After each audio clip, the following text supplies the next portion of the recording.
কোথা থেকে আসছেন আসলে? এই তো সামনে থেকে বাড়ির দিকে যাইতেছি। বাড়ির দিকে যাচ্ছেন? জি। ওইখানে কই ছিলেন আসলে? আপুর বাসা। এখন কি পানি উঠেছে এখানে?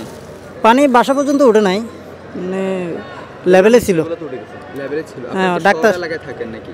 না, আমরা এলাকা গ্রাম সাইডে থাকি। ডাক্তার দেখাইতে আসছিল, তো বৃষ্টিতে আটকে গেছিল, তা যাইতে পারে না। ওখানে তো মনে হয় পানি উঠেছে আসলে।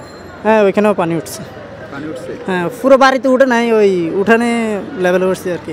তো এই যে ছোট বাচ্চাটি আপনার ছেলে, হ্যাঁ। তো এই বাচ্চাকে নিয়ে যাচ্ছেন আসলে কষ্ট হচ্ছে না?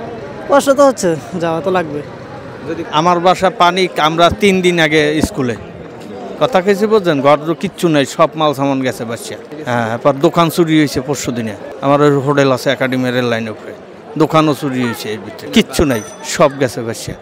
আমরা থুইয়ে স্কুলে আইতেছি, এর মধ্যে ওই তালা ভাঙছে চোরে, এর ভিতরে পানির ঠেলা ধাক্কা ব্যাগ সব নষ্ট হয়ে গেছে। কিছু আছে ওই খাতা বালিশে সব ভিজা।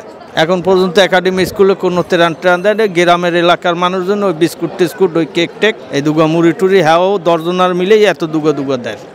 কি খেয়ে আসছেন? এই আসছে এখন পর্যন্ত, সকালে কিছু খাই নাই। এত সময় হয়েছে এখনো খান না, এখনো কিছু খাই নাই। ওই 100 টাকা দিয়েছে, ওই আবার ওই এক দোকানদার, হ্যাঁ, এই 100 টাকা দিয়েছে, এই এখন রয়েছে। এই এখন পর্যন্ত কিছু দেয় নাই। নাই দেবে করতে, একাডেমি স্কুলে কোনো কিচ্ছু যায় নাই, অন্তত 2-3 হাজার মানুষ। বাসার মানুষ আসলে কি খেয়ে আছে আসলে? এখন কেজি ওই কাল রাত্রে সিরিয়া আনসালাম আধা কেজি রেলগেট দিয়ে নিয়েছে, এই বাগযোগ করে খায় 9 জন মানুষ। কেন করার তো আর কিছু নয় বাবা, আপনি যাইয়ে দেখেন একটু, একাডেমি স্কুলে যান না যে কি পরিস্থিতিটা। ওই কেক দেয়, ওই মানে এলাকার মানুষজনে ওই কিছু কেক দেয়, কিছু ওই এইটা দেয়, ওইটা দেয়, এইভাবে খাইয়ে মানুষ বাঁচতে আছে। না না, করার মতো কোনো এই সমান পানি, এই ধরনের ভিজেই আমি স্কুলের সামনে দেশে এই ভিজেই, আর বনানী ফেরার ভিতরে পানি হইলে এই সমান হয়।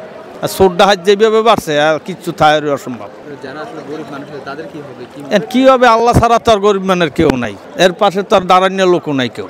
বাচ্চা আছে, ছোট একটা আছে, নাতি আছে, তারা আসলে কি আছে গরিব রাখছি কষ্ট করি, কি করার, কিছু করার তো নাই। ওই আমরা নিজেরা না খাই, অগরে একটু খাওয়ার একটু ব্যবস্থা করি, তেন কিছু করার তো নাই।